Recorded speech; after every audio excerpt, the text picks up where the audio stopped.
ఇదంతా చూస్తూ ఉంటే ట్యాంపరింగ్ జరిగిందంటారా? ముమ్మాటికి జరిగింది, దాంట్లో డౌట్ లేదు. ఎందుకంటే ఇది ఎందుకు వీవీప్యాట్లకి ఈవీఎంలకి పోల్చి చేయడానికి ఇష్టపడలేదు అంటే ఖచ్చితంగా ఈవీఎంలో ప్రోగ్రామింగ్ అనేది ఖచ్చితంగా వాళ్ళు దాన్ని మ్యానిపులేట్ చేశారు. ఎలా చెప్పొచ్చు అంటే ఈ మాక్ చేస్తాం కదా, దాంట్లో బయటపడట్లేదు కదా అంటున్నారు. ఎన్నికల కంటే ముందర ప్రతి పోలింగ్ స్టేషన్ లో ఒక మాక్ డ్రిల్ అనేది జరుగుతుంది. దాంట్లో 10-15 ఓట్లు వేసి అందరికీ వచ్చినాయి, దానికి టాలీ అయినా లేదా, వీవీప్యాట్లు టాలీ అయినా లేదా చేసుకుని ఆ తర్వాత మళ్ళీ అవన్నీ డిలీట్ చేసి వీవీప్యాట్స్ కూడా డిస్ట్రాయ్ చేసి అప్పుడు మళ్ళీ ప్రక్రియ మొదలు పెడతారు. సో మీరు ప్రోగ్రామ్ ఎలా రాసుకోవచ్చు అంటే మనకి ఆంధ్రప్రదేశ్ లో 13 మేన జరిగింది. వీవీప్యాట్లు ఆంధ్రప్రదేశ్కి వచ్చినాయి కదా, 13 మే ఉదయం 10 గంటల వరకు ఎవరికి ఓటు వేస్తే వాళ్ళకే ఓటు ట్రాన్స్ఫర్ చేయి, వాళ్ళ వీవీప్యాటే స్లిప్ చేయని మీరు ప్రోగ్రామ్ రాయొచ్చు. పోలింగ్ రోజున 10 గంటల తర్వాత అంటే పోలింగ్ ప్రక్రియ మొదలైన 3 గంటల తర్వాత వైసీపీకి వేస్తే కూటమికి ఓటు ట్రాన్స్ఫర్ చేయొచ్చు అని ఒక ప్రోగ్రామ్ రాసుకోవచ్చు. అది సాయంత్రం 6 గంటల వరకే. 13th మే 2024 ఉదయం 10 గంటల నుంచి సాయంత్రం 6 గంటల వరకు మాత్రమే వైసీపీకి వేస్తే ఓటు కూటమికి వేయండి, లేకపోతే కాంగ్రెస్కి వేయండి, లేకపోతే నోటాకి వేయండి అనే విధంగా మీరు జంబులు చేసుకుని ప్రోగ్రామ్ రాసుకోవచ్చు. అంటే ఈ టైంలో తప్ప మరెప్పుడైనా సరే ఎవరికి ఓటు వేస్తే వాళ్ళకి వెళ్తుంది. ఓకే. సో అది ఆ రోజు మాత్రమే అలా పెక్యులర్ గా బిహేవ్ చేస్తుంది. అలా ప్రోగ్రామ్ రాసుకోవచ్చు మీరు. అలా ప్రోగ్రామ్ రాసుకున్నప్పుడు ప్రింట్ అయ్యే స్లిప్ మాత్రం దేనికి బటన్ నొక్కితే దానికి బటన్ చేసి ఎలక్ట్రానిక్ కంట్రోల్ యూనిట్ కి ఎప్పుడైతే ఓట్ ట్రాన్స్ఫర్ అవుతుందో అది మాత్రము కూటమికి వెళ్ళేలాగా. మీకు ప్రింట్ స్లిప్ ఏమైనా వస్తుంది, వైసీపీనే వస్తుంది, కానీ కంట్రోల్ యూనిట్ లో యాడ్ అయ్యే కౌంట్ మాత్రం కూటమికి వెళ్తుంది. సో అప్పుడు అలా చేసినప్పుడు ఈవీఎంలకి వీవీప్యాట్లకి పోలిస్తే దొరికిపోతారు. అందుకని ఏం చేశారు, 45 రోజుల పాటు మీకు ఎన్నికల్లో డిస్క్రిపెన్సీ ఉంటే మీరు ఎప్పుడైనా అప్లై చేసుకోవచ్చు. వీవీప్యాట్ల సంగతి పక్కన పెట్టేసండి, కేవలం దానికి ఆ 7 రోజులు ఇవ్వడం కూడా కుట్రపూరితమే. సరే మిగతా ఏదైనా సరే డిస్క్రిపెన్సీస్ ఉంటే అప్లై చేసుకుంటే 45 days లోపల అప్లై చేసుకోవచ్చు కదా. మీనా గారు 26వ తారీఖున ఒక లెటర్ ఇచ్చారు అన్ని జిల్లా కలెక్టర్లకి.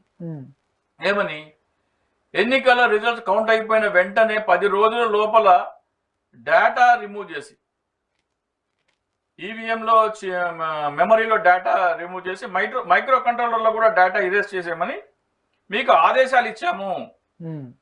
ఇంకా అంటే 10 రోజుల లోపల ఆ ప్రక్రియ కొనసాగించమంటే ఇంకా చాలా మంది ఆ ప్రక్రియని ఇంకా కంప్లీట్ చేయలేదు కాబట్టి త్వరగా కంప్లీట్ చేయండి అని 26వ తారీఖున లెటర్ ఇస్తున్నారు ఆయన.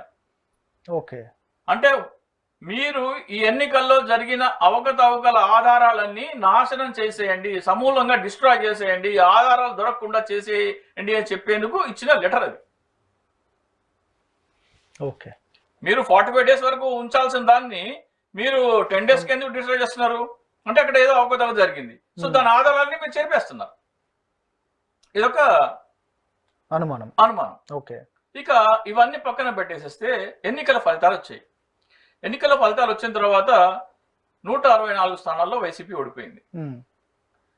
24 ఏప్రిల్ 2024 ఒక కొత్త చట్టం, మీకు కొత్త సుప్రీంకోర్టు ఇచ్చిన వెసులుబాటు ఏంటంటే ఇదే ఈ వీవీప్యాట్ వెరిఫికేషన్ అనేది వచ్చింది. మీకు వైసీపీ 164 స్థానాల్లో ఎందుకు, నేను చాలా మందికి చెప్పాను, సజ్జల రామకృష్ణారెడ్డి గారికి, నాకు పరిచయం ఉన్న వైసీపీ నాయకులందరికీ చెప్పడం జరిగింది. 164 అసెంబ్లీ, 21 లోక్సభ స్థానాల్లో వీవీప్యాట్ వెరిఫికేషన్ కి అప్లై చేయమని చెప్పారు. అది చేసినట్టయితే ఈ రోజున మనకి బ్రహ్మాండమైన ఆధారాలు దొరికాయి. ఓకే. సరే, ఇప్పుడు బాలినేని గారు చేశారు. బాలినేని గారు చేస్తే దానికి స్టాండర్డ్ సుప్రీంకోర్టు మన ప్రశాంత్ భూషణ్ గారు ఇచ్చిన దాంట్లో ఏమొచ్చిందంటే ఎస్ఓపిని ఎన్నికల కమిషన్ ని రూపొందించమని చెప్పింది. ఆ రూపొందించి నాకు సబ్మిట్ చేయమని చెప్పలేదు. అదే చేసిన చిన్న పొరపాటు, సిజే గారు చేసిన చిన్న పొరపాటు ఏంటంటే ఆయన ప్రజాస్వామ్యాన్ని, ఎన్నికలలో అవకతవకలని, ఎన్నికల ఎలక్టోరల్ బాండ్స్ విషయంలో ఎంత కఠినంగా వ్యవహరించి డెడ్ లైన్ ఇచ్చి మరి బ్యాంకుల చేత నిజాలు చెప్పించారో చిన్న ఒక యాడ్ చేసింటే మీరు రూపొందించిన ఎస్ఓపి నాకు సబ్మిట్ చేయండి అని చెప్పినట్టయితే చాలా బాగుండేది. సో వీళ్ళు ఏం చేశారు, వీళ్ళు అతి తెలివి ఉపయోగిస్తున్నారు. వీళ్ళు ఏమంటారంటే ఎన్నికలలో పోలైన ఈవీఎం మిషన్లకి, వీవీప్యాట్లకి, సంబంధిత వీవీప్యాట్లకి పోల్చకుండా కొత్తగా మాక్ డ్రిల్ చేస్తారంట. ఓకే. మాక్ డ్రిల్ చేసి దాన్ని ఇది కరెక్ట్ గా పనిచేస్తుందా లేదా అనేది ఇప్పుడు వెరిఫై చేస్తారంట. ఆ రోజున ఎలా ఈవీఎం ఎలా బిహేవ్ చేస్తుందో ఈ రోజున ఎట్లా వెరిఫై చేస్తారు మీరు? ఓకే. మీరు ప్రోగ్రామ్ రాసుకోవచ్చు కదా, ఆ రోజున పెక్యులియర్ గా బిహేవ్ చేయమని ఆ టైమింగ్స్ తో సహా మీరు రాసుకోవచ్చు కదా. దాన్ని వెరిఫై చేయాల్సిన ఉన్న ఆధారాన్ని మీరు చెరిపేసి ఈ రోజునకు వచ్చి మేము ఈవీఎం ఏదో వెరిఫై చేస్తామంటే ఇది ఖచ్చితంగా